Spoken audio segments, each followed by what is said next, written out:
விளக்கமா சொல்றேன், நான் சலுகைகளுக்கு எதிரானவன் கிடையாது. மக்களுக்கான சலுகைகளை இலவசம்னு சொல்லி அசிங்கப்படுத்துறதுல எனக்கு உடன்பாடு கிடையாது. மக்கள் காசுல மக்களுக்கு செய்யறது எப்படி இலவசம்னு சொல்றீங்க? அப்படியே செஞ்சுட்டாலும் ஓசியில போறேன்னு சொல்லி அசிங்கப்படுத்துறீங்க.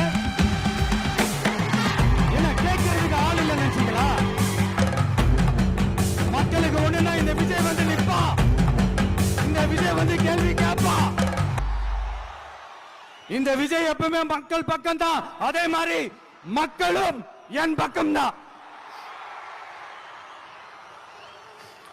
என் மக்கள் மானத்தோட மரியாதையோட கௌரவத்தோட வாழணும்.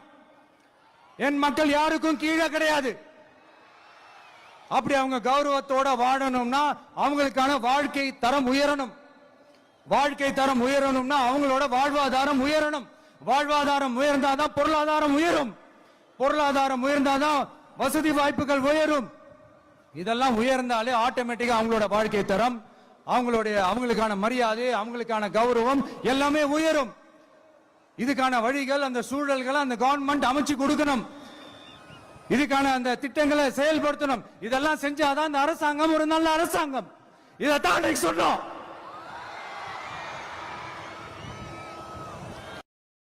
விளக்கமா சொல்றேன்,